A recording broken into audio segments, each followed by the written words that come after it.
Meus craques da TV Caras Business, eu sou Beto Saad, com muito prazer retomo aqui entrevistas inspiradoras com personalidades que vão muito além dos seus cargos, dos seus objetivos, mas principalmente têm uma biografia rica, são histórias enriquecedoras e que podem de alguma forma contribuir no ritmo de vida e na rotina das pessoas. Esse é o nosso intuito, essa é a nossa missão, trazer personalidades, figuras importantes que sirvam de aspiração, que seja um objeto aspiracional para todos nós.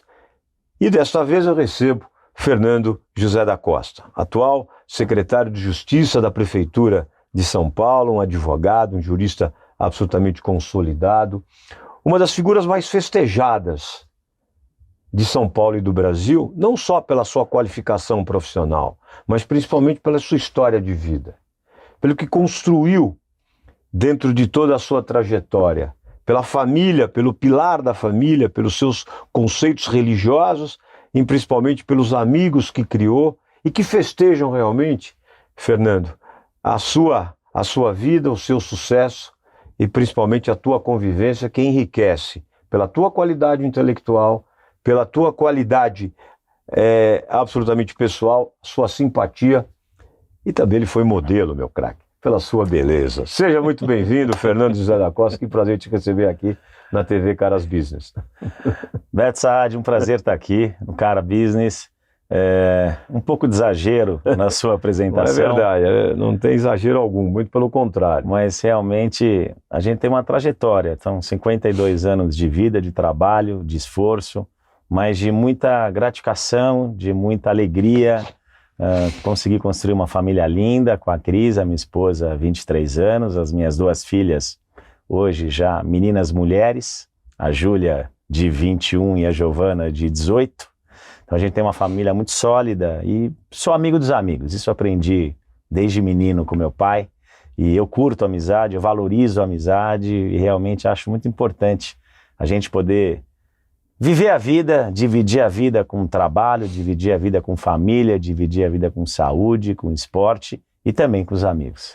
Fernando, vamos contar o início. Como eu falei, né, a gente quer...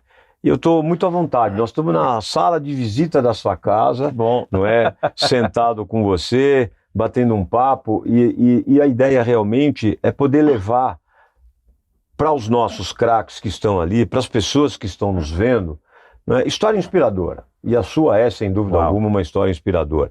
Queria que você falasse o início de tudo.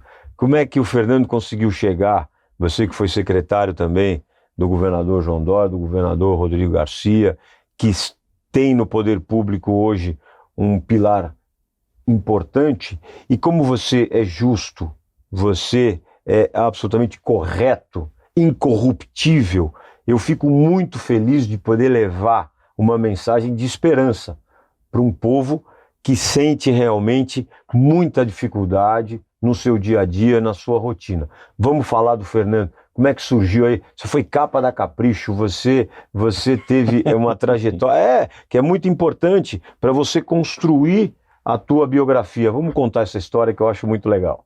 Vamos lá, Beto. Normalmente eu sou entrevistado para falar da minha vida profissional, para falar do Fernando advogado, do Fernando professor de Direito Penal, de Processo Penal, do Fernando servidor público, secretário da Justiça e Cidadania, quando fui no estado de São Paulo, ou secretário municipal da Justiça aqui na cidade de São Paulo. E aqui você me faz essa surpresa para a gente falar um pouco da infância, mas eu tenho muito orgulho da minha infância e vamos contar um pouco isso para as pessoas que irão nos assistir.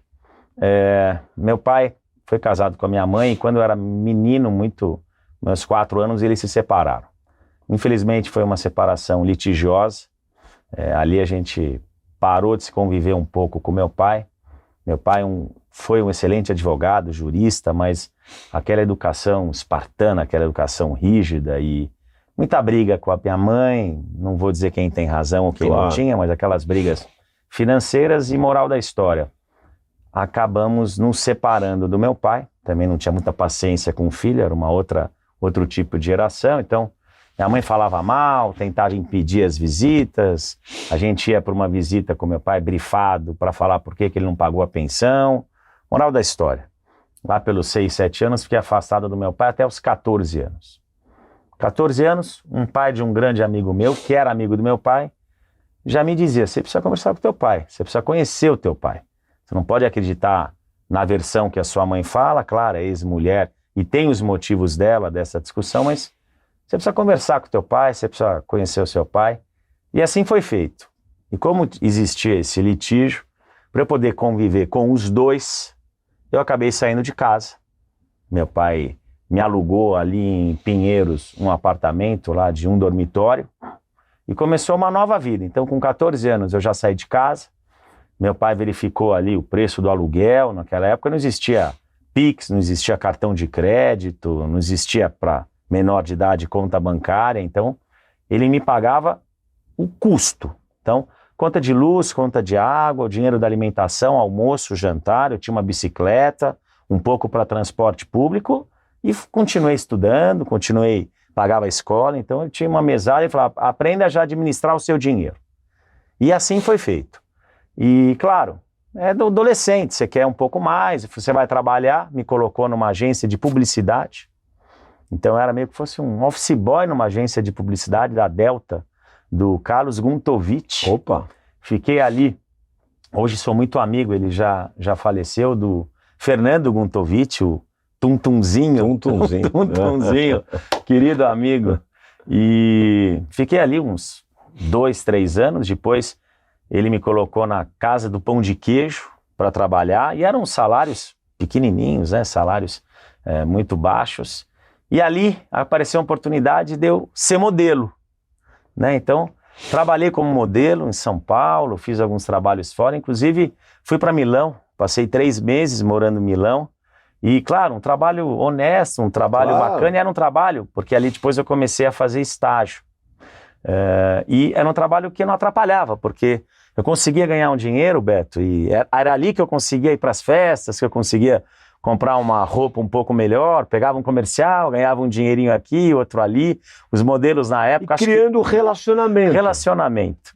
Os modelos ali na época iam nos restaurantes e nas festas e não pagavam, então às vezes eu ia nos restaurantes mais caros, de graça, porque era modelo. Então foi uma época muito boa, muito boa. Depois entrei na faculdade, quando fui falar com meu pai que eu queria fazer direito, não faça isso. Eu sou um grande advogado, um grande jurista e você vai ser a minha sombra. Se você for bom, você não fez mais nada que obrigação. E se não for, vai ser a sombra do Paulo Zé da Costa, vai ser filho de um grande jogador, filho de um grande jurista, vai ser complicado. Eu falei, mas pai, é o que eu gosto. Eu acho bacana o desafio, eu acho bacana, inclusive, a área criminal, e eu vou tentar. E assim foi feito, entrei na faculdade, fiz a faculdade, e ali, na hora que eu entrei na faculdade, eu parei aí com o trabalho de modelo, porque ali eu sabia que era importante, voltei a continuar a ganhar pouco. Naquela época eu já ganhava até um pouco melhor, consegui comprar um carro até como modelo, mas aí segui a vida profissional, fiz estágio. No 4º ano abri um escritório com Paulo Cunha Bueno, que tinha acabado de se formar, meu grande amigo, e que hoje também tem um grande escritório criminal. E ali começamos juntos, uma advocacia, e depois de mais ou menos 10 anos, já com o escritório sólido, meu pai me chamou para a gente conversar. Meu pai nunca teve moleza, Beto. Quanto você fatura? Eu lembro que eu faturava 10% do meu pai. E aí meu pai conversou comigo e disse, olha, você fatura 10%, vou te dar 10% da sociedade. Você fez mestrado na USP, você está fazendo um doutorado, já escreveu aí 2 livros, está seguindo uma carreira, tem uma captação de cliente, então o seu faturamento é esse, soma com o meu. O escritório do seu pai, evidentemente, que era um escritório... Era um grande escritório. Grande escritório, uma referência, né? Mas ali, infelizmente, a equipe que trabalhava com meu pai já tinha ali 70 e poucos anos, né? E já tinha uma equipe sólida trabalhando com ele, e a equipe não concordou com a minha entrada. Eu quero te fazer uma pergunta, vamos parar aí, para saber da relação existencial entre você e seu pai. Como era para você, que criou recursos emocionais para sair de casa, para poder, você mesmo disse, uma convivência saudável, se não na plenitude, mas num índice importante com o seu pai e com a sua mãe, evidentemente que o seu pai, independentemente da linha psicológica, ele é uma fonte de inspiração, foi uma fonte de inspiração. Como foi essa convivência? Como foi para você se superar e poder ter paciência para poder não entrar numa zona de conflito? Olha, o convívio sempre foi muito bom. Meu pai sempre foi muito franco, Beto, mas sempre foi muito crítico. Então meu pai falava, você está errado nisso, isso não é bom, esse trabalho não está bem feito. Muitas petições ele rasgava a petição na época ainda da datilografia, da máquina. Fiz curso, inclusive, hoje eu datilógrafo, sem olhar. Bateu o recorde mundial de teclado do computador. Então, assim, eu senti. Meu pai teve 2 filhos no primeiro casamento, o Paulo e o Rui. O Rui já faleceu. Depois, no segundo casamento com a minha mãe, ele me teve a Paula. E o relacionamento com os filhos não foi muito bom, né? Com o Rui era um relacionamento muito distante. Com o Paulinho um pouco melhor, mas o Paulinho foi morar no exterior, e com a Paula nunca existiu o relacionamento. Então, meu pai era que nunca babou ovo para filho, nunca... Se é bom, merecimento, ótimo, se não é, ele criticava por causa disso, não tinha muito... O lado emocional não prevalecia ao lado racional. Então isso para mim foi muito positivo. Então eu sou uma pessoa hoje, quando criticam, quando sou uma pessoa preparada, calejada, quando a gente foi fazer banca de mestrado, os professores serão rígidos, né? Para mim é um bate-papo como um bate-papo com você. Claro. Banca de doutorado aqui, ambos na São Francisco, na USP, doutorado na Itália, no meio do carnaval, a gente com filha pequena, eu e a Cris, uma vida tranquila, sou um homem, até hoje, muito aberto à crítica, muito... Esse lado, digamos assim, mais rígido, rigoroso do seu pai, foi importante, porque você... dentro da sua própria condição emocional, intelectual, enfim, existencial da época, você conseguiu reunir recursos emocionais que fizeram com que você trilhasse um caminho voltado para a prosperidade, ou seja, sem julgamentos de valor, sem críticas absolutamente, não. Pragmatismo, acho que é a palavra. Beto, eram críticas sinceras de quem me amava e... Meu pai nunca soltou o dinheiro, foi sempre muito rígido com relação ao dinheiro. Então eu sempre recebi o salário, recebia aquele valor. Depois fui estagiar um pouco no escritório dele, depois saí. E aí foi essa época. Eu fui morar com ele depois, quando eu tinha lá os meus 20 e poucos anos. Meu pai se separou da última esposa. Estava sozinho e eu sozinho. Vamos morar juntos. Então foi uma experiência ótima, porque eram 2 homens morando juntos, foi muito bom. E aí depois, quando veio o convite, a equipe dele não concordou, falou... Você sabe que há um detalhe importante, e eu já quero entrar nessa questão já da tua carreira, enfim, que acaba afastando um pouco os filhos que por conta da separação, ou seja, a mãe sempre, na grande maioria dos casos, é privilegiada, por razões óbvias, e não quero aqui fazer nenhum tipo de julgamento de valor. Eu quero falar da minha mãe, que eu tenho coisas muito positivas para falar dela também. Claro, eu quero ouvir. E, principalmente, o filho cria uma barreira, não é, de convivência com o pai, porque acha que a mãe foi prejudicada, sempre de uma maneira, e principalmente nas questões de separação com litígio, separações litigiosas. Então, eu acho que foi fundamental, apesar da pouca idade, você criar recursos emocionais para poder entender a situação e seguir adiante. Beto, eu separei, eu joguei pro racional, cada um tem o seu lado de razão, e aí, quando eu fui entrar no escritório, a equipe inteira foi contra, no primeiro momento ele aceitou, depois ele falou, não, mas o escritório é meu, eu que fiz o escritório, eu que captei os clientes, e ele comunicou à equipe que eu ia entrar, e a equipe saiu, Beto. Os clientes foram embora, então... Por que isso aconteceu? Não sei o motivo, acho que entendiam que seriam a sucessão do meu pai, e no momento que o filho entrasse, ele seria uma sucessão natural, e naquele momento, até para o meu pai já ter uma certa idade, não estar tão no dia a dia no escritório, a equipe levou os clientes. Então as pessoas até imaginam, por que eu estou contando essa história? Ah, mas o Fernando tinha um pai advogado, herdou a banca. Não. Eu gostaria de ter dado, mas não herdei. Na verdade, a gente ficou com casos que já tinham pago honorários, meu pai falou, ó, agora eu acreditei em você. Ou você faz isso aqui girar, ou a gente não vai ter dinheiro para pagar as contas amanhã. Ou seja, tudo aquilo que teu pai te falou no início, olha, não seja advogado, de repente o universo conspirou para que houvesse uma convergência entre vocês, e vocês de maneira, eu posso dizer, simétrica, porque vocês estavam começando do zero, quando se uniram, começaram do zero. Praticamente do zero. E aí a coisa... E entrou um caso meu na época, um amigo me indicou, um caso de repercussão na época, aqueles casos de acusação de homicídio do Gil Rugai. O caso foi acusado de matar o pai. Eu fui para a mídia todo dia durante meses.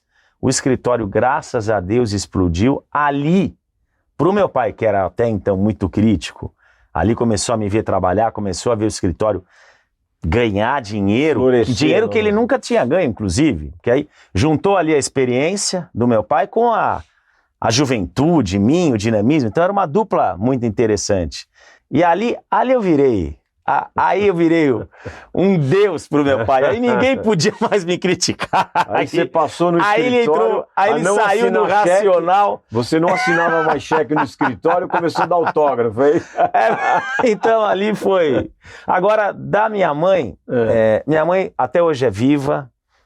Eu que com muito orgulho sustento a minha mãe, tenho essa responsabilidade do meu pai, que acho que faltou com a minha mãe no lado econômico, acho que poderia ter sido mais generoso. Deveria ter sido. Minha mãe foi uma mulher brilhante e é uma mulher brilhante.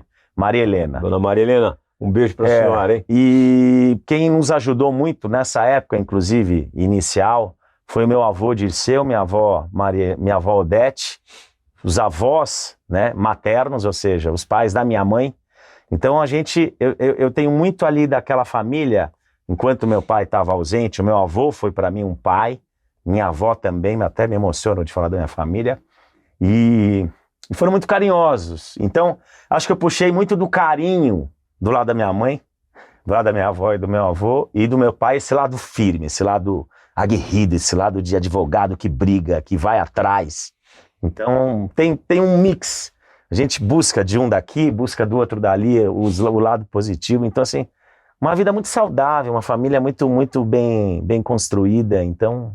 Que bom. Isso. Você sabe que... um pouco da minha história aí de juventude. Você falou de emoção, né? E desde o primeiro momento em que a gente está conversando, está batendo esse papo, enfim, você está com seus olhos com lágrimas. Eu estou observando aqui e eu acho que isso é fundamental. Uma lágrima feliz. Eu acho que isso é fundamental, Fernando, porque como nós vamos ficar com esse programa na nossa TV Caras, no YouTube, e isso vai rodar o Brasil e o mundo, não é? Eu tenho certeza, né, que a tua família, e principalmente a sua mãe, vai poder observar isso com muito carinho. E essa é a nossa missão, é levar essa inspiração de vida e poder saber, pô, como é que ele chega hoje. E aí vem o Fernando, né, advogado, você continua com o teu escritório, que é um escritório boutique, apesar da grandeza, um escritório criminal dos mais, digamos, representativos do segmento, né, da advocacia no Brasil, e aí você entra com o seu escritório e vem para a vida pública. Eu queria saber exatamente isso. Qual foi a fonte de inspiração e o que motivou você? Porque, evidentemente, competência não lhe falta. Qualidade intelectual, já disse aqui, são marcas importantes. Mas aí a vida pública, ela pode, de alguma maneira, interferir no dia a dia do escritório. E aí como você consegue equilibrar isso dentro da tua rotina, já que foi secretário de Estado e agora de município? Bem, vamos lá. Eu nunca tive a pretensão de ser servidor público, né? A gente, normalmente, quem vem do setor privado, tem uma imagem, eu diria até um pouco injusta, né, com o servidor público, de que o servidor público não trabalha muito, de que o servidor público deveria entregar mais.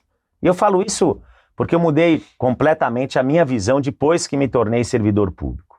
Quando o João Dória, então governador do estado de São Paulo, meu amigo querido, Rodrigo Garcia, vice-governador, também meu amigo querido, e eu advogado de ambos, ambos me fizeram um convite para aceitar um desafio de ser secretário da Justiça e Cidadania. E esse é um cargo que o meu pai sempre sonhou em ser e acabou não sendo convidado. Por mais que ele fosse uma pessoa honesta, uma pessoa competente, eu não vou dizer se é qualidade ou defeito, mas meu pai era muito briguento.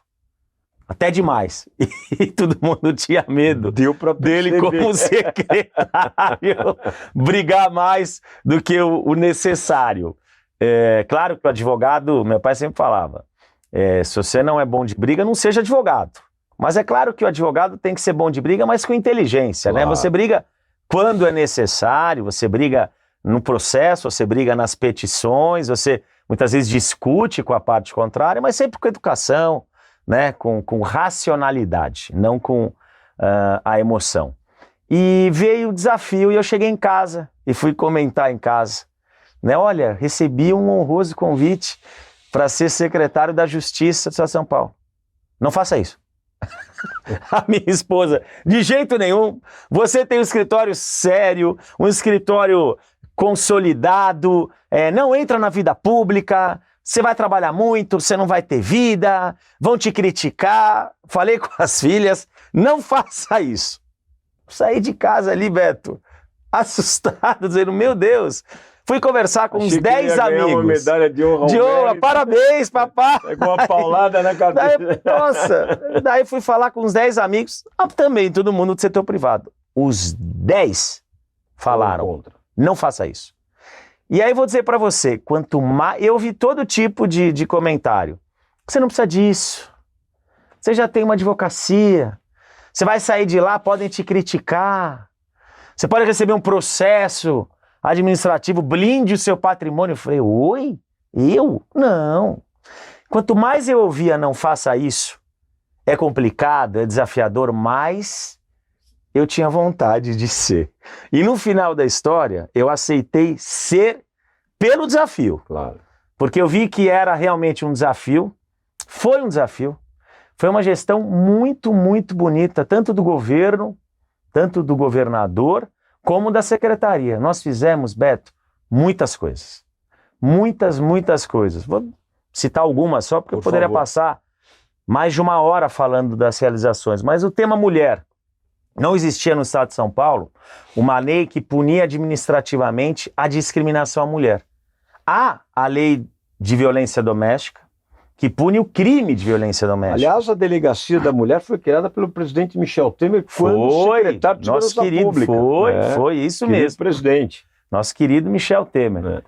E não existia a punição administrativa. E qual a diferença? O crime é quando o homem pratica uma violência doméstica, e a violência doméstica hoje é a violência física ou moral. O xingamento, a ofensa também é crime de violência doméstica. Mas existem preconceitos que não são criminais. Exemplo, uma empresa contrata homem e mulher e paga um salário maior para o homem. Uma empresa não promove a mulher nas mesmas condições do homem. E as estatísticas dizem que as mulheres ganham, nos mesmos cargos, com o mesmo tempo de trabalho, salários inferiores. 1/3 inferiores aos salários dos homens. Então isso precisa mudar. Então nós criamos essa legislação, o governador assinou um decreto punindo administrativamente, com pena de multa, pessoas físicas e jurídicas. Então, uma pessoa, uma mulher que se veja vítima de uma discriminação, entre em contato na secretaria, será aberto um procedimento, um processo administrativo. Nós trouxemos a tornozeleira eletrônica, nos casos de violência doméstica. O estado de São Paulo não tinha. Eu falei à época com o governador, nós trouxemos. Foi o primeiro estado a entrar no programa Sinal Vermelho, que é aquele X que a mulher em perigo faz. O estado tem aí a obrigação de capacitar, informar as pessoas, né, desse programa que nós aderimos. Abrimos a Casa da Mulher, enfim, foram inúmeros programas. Eu tenho vários outros além da mulher, mas então foi um trabalho muito, muito bem feito E graças a Deus acabou a gestão, saímos pela porta da frente, eu saí pela porta da frente, acho que saí maior do que entrei e saí, Beto, com uma experiência de vida. Eu digo hoje para os meus amigos, se você tiver a oportunidade de ser, por um período, servidor público, você servir a sociedade, é muito importante para a vida. Você abarca um sentimento que eu já tinha na advocacia, mas de missão cumprida. Nós, inclusive, fomos servidores públicos no momento de muita dificuldade da pandemia. Eu entrei secretário, Beto, no ápice da pandemia, onde a gente tinha lá 2/3 da secretaria não trabalhando, porque eram pessoas com idade e pessoas com morbidade, e ali existia uma determinação, e era uma secretaria totalmente analógica. Eu tinha serviços, vamos falar do SIC, Centro de Integração da Cidadania, que são 18 sedes distribuídas no estado de São Paulo e que atende milhares de pessoas. Ele faz o que o Poupa Tempo faz, que é a obtenção de documentos, mas ele faz um trabalho social muito grande. Ele capacita as pessoas, ele faz mutirão de emprego, ele faz casamentos comunitários. Então imagina a gente suspender todas as atividades. Então nós tivemos que passar uma atividade analógica para uma digital. Claro. Tivemos que abrir aplicativo, passamos a fazer cursos online, hoje são híbridos. Então, antigamente, vamos dar um exemplo, um curso de costura. Você tinha lá uma limitação em um dos SICs, a pessoa tinha que ir até lá, muitas pessoas não tinham dinheiro para ir lá fazer o curso, 20 vagas. Hoje, você faz ele numa modalidade híbrida. Você tem as 20 vagas e mais 300 que fazem online, que vão no presencial, uma ou outra aula. Então, você ampliou a quantidade de serviço público. Talvez o único mal que tenha vindo para o bem na pandemia foi essa possibilidade de você realizar reuniões à distância, né? De realizar serviços à distância. Claro realmente. Que o trabalho presencial, as reuniões presenciais voltaram a ser importantes. Acho que também chegou no extremo de tudo ser à distância. Não. Mas hoje dá para se trabalhar com as duas opções, mas o serviço público, ele ganhou uma escala enorme, enorme. E aí saímos da vida pública, voltei para o escritório, recebi um convite. Eu gosto muito da vida acadêmica, né? Eu fiz mestrado, fiz doutorado na USP em Direito Penal, depois fiz um doutorado também na Itália em Direito Penal, dei aula há 15 anos na FAP, a Fundação Armando Álvares Penteado, uma excelente universidade, e o BIA e a Celita me chamaram para uma conversa e me fizeram um honroso convite, onde eu lecionei, para voltar e ser o diretor do curso de Direito. Ou seja, como eu gosto do desafio e gosto da vida acadêmica, aceitei, Beto. Então até hoje eu sou diretor do curso de Direito na FAP, e aí recebi o convite também honroso do meu querido amigo Ricardo Nunes, uma pessoa que também merece aqui um elogio, uma pessoa, cada um com a sua característica, né? O João tem uma característica, o Rodrigo tem outra e o Ricardo tem outra, mas uma pessoa muito trabalhadora, uma pessoa que conhece a cidade de São Paulo como ninguém, uma pessoa que entende muito de finanças, principalmente com a experiência que teve como vereador da cidade de São Paulo, uma pessoa que conhece a cidade e o povo que vive e que trabalha na cidade. Então ele conhece os bairros, ele conhece os problemas e ele arrumou a finança, os números da cidade de São Paulo, que eu conhecia um pouco acompanhando a mídia, acompanhando o site da prefeitura, mas agora de dentro do governo, os números são impressionantes. Os números de orçamento, os números de investimento, os números de obra, os números da educação, os números da segurança. Eu vou falar de um programa que o Ricardo implementou na cidade de São Paulo, chamado Smart Sampa. O que é, Beto, o programa Smart Sampa? É um programa de monitoramento. Nós temos, na 15 de novembro, ali no centro, uma central aberta 24 horas, que tem a visualização presta atenção no número, hoje 17 mil câmeras instaladas na cidade de São Paulo até dezembro serão 20 mil, e o prefeito prometeu até o final da próxima gestão mais 20 mil.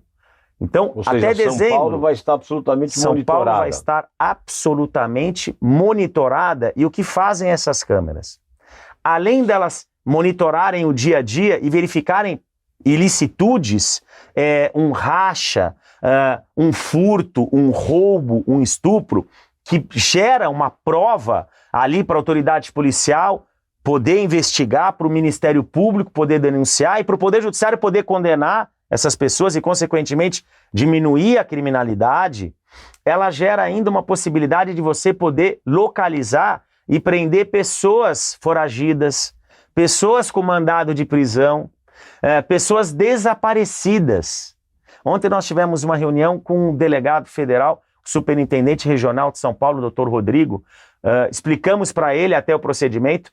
A Polícia Federal está conversando também aqui com a Prefeitura de São Paulo. Então, esse é um programa que vai mudar a segurança pública da cidade de São Paulo. Eu acho que mais do que isso, a gente vai poder ter, não é, criar uma métrica para poder, de alguma forma, através das análises e dos estudos mais profundos, não só na segurança, mas para poder criar mobilidade, criar atratividade, gerar novas posições, não é, de recursos, inclusive de entretenimento, de serviços, que vão poder, dentro desse estudo e dessa análise macro, por conta, evidentemente, desse monitoramento, gerar um maior aproveitamento também das áreas de São Paulo. Você fala do Ricardo Nunes, aliás, a quem eu quero externar aqui um grande abraço, mas na área esportiva, por exemplo, ele foi o prefeito hoje, é o prefeito hoje, né? E eu fiquei muito feliz, confesso, com a sua eleição, sim, porque vai ter continuidade, e nada contra os opositores, mas porque nós vamos ter uma continuidade no trabalho e uma simetria com o governo do Estado, com o governador Tarcísio, que vai gerar ainda mais oportunidades, os sonhos vão estar muito mais próximos de serem realizados, ou seja, o caminho para os sonhos para as crianças, jovens e adolescentes, principalmente das comunidades carentes, na minha avaliação, e você como secretário pode dizer melhor do que eu, vão estar muito mais profundos, muito mais sedimentados. Eu acho que isso é algo importante. E no esporte, São Paulo hoje tem as praças esportivas, as ciclofaixas, as ciclovias em abundância, e no esporte... Em programa de extensão. Programa de extensão, os parques estão monitorados, hoje NFL, os equipamentos... Então nós temos NFL, nós temos estão trabalhando a NBA, temos a WEC, temos a Fórmula E, temos a Fórmula 4, isso, que é o início da carreira do jovem, temos a Fórmula 1, temos a Stock Car, temos a Porsche Cup, temos a Mercedes AMG Cup, temos a Fórmula Truck, e mais do que isso, todo esse conjunto de situações também hoje inspira aqueles que têm oportunidade de sentar num kart e começar a treinar. Tanto é verdade que hoje nós temos um piloto, que é o Gabriel Bortoleto, que vai sentar na Sauber, então, na Fórmula 1. Seu pai, que é dono da Vicar, dono da Stock Car. Ou seja, veja que espiral positivo. Então, eu acho que o prefeito Ricardo consegue, através de um dos pilares importantes, né, da vida do dia a dia do munícipe da cidade de São Paulo, criar aí uma área muito legal. Beto, você vê o próprio evento Fórmula 1, que acabou de acontecer, o autódromo reformado, muito bem elogiado pelos pilotos, pelos responsáveis pela Fórmula 1, no final de semana. Recorde atrás de recorde de pessoas, que gerou para a cidade de São Paulo, e é por isso que foi importante até a mudança, Grande Prêmio São Paulo, que gera visibilidade para a cidade, trouxe um impacto financeiro de mais de 2,5 bilhões de reais. Em turismo, hotelaria, alimentação, transporte, serviços, publicidade espontânea para a cidade. Então, assim, gera riqueza para a cidade. Isso vai trazendo mais transparência, mais pessoas pensando em investir na cidade.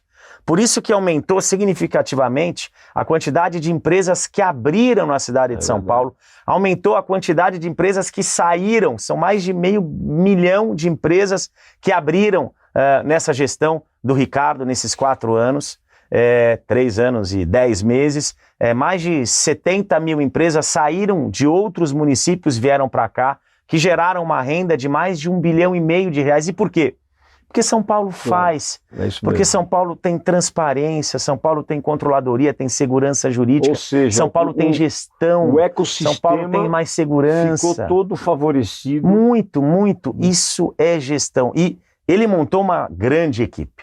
Eu trabalho hoje ao lado de excelentes secretários municipais, mas o grande líder se chama Ricardo Nunes e foi por isso que eu mais uma vez aceitei o desafio. Quando cheguei em casa de novo com o convite, a esposa olhou e falou, não, de novo, mas Tá eu bom, sei que você, eu sei que Eu sei que o você- não para você é sim. o não pra você assim.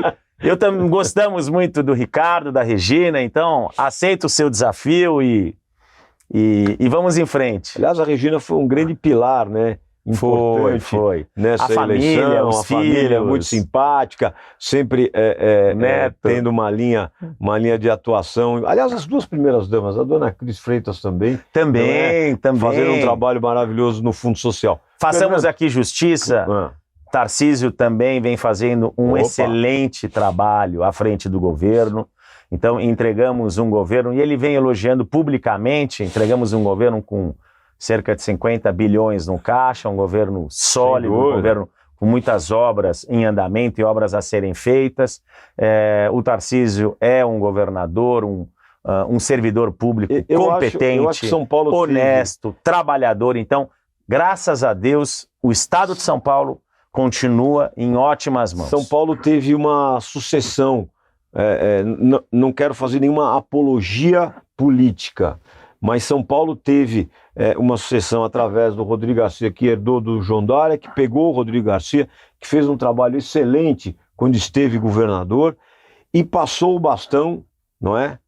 Pelas eleições, enfim, ao governador Tarcísio, que também vem tendo um desempenho importante, é um bom gestor público. É um ótimo. E aqui a torcida. Tecnicamente, ele é preciso, mas ele foi essencial também nessa eleição com o Ricardo Nunes, porque ele abraçou essa questão, dizendo, inclusive, em uma dos eventos que fizemos lá no Clube Monte Líbano, ele disse assim, é fácil trabalhar com o Ricardo. Então, essa facilidade foi transformada realmente em realidade e acho que São Paulo vai prosperar. Quero saber de você, estamos chegando no final desse aí. Por mim, ficaria aqui uns 2, 3 dias conversando, porque tem tanta história e é enriquecedora. O futuro, o que você pode falar para os milhões de jovens que estão nos vendo, pais de família que estão nos assistindo, não é? Como uma fonte de mensagem que, para você, no caso do seu pai, deixou um legado para você e você, eu insisto, criou recursos emocionais, existenciais para poder levar diante de uma ruptura familiar uma vida saudável e criou aí um pragmatismo importante. O que dizer para eles, Fernando? Beto, há uma frase de Machado de Assis que diz que há pessoas que veem espinhos nas rosas e há pessoas que veem rosas nos espinhos. Eu sempre vejo as rosas nos espinhos.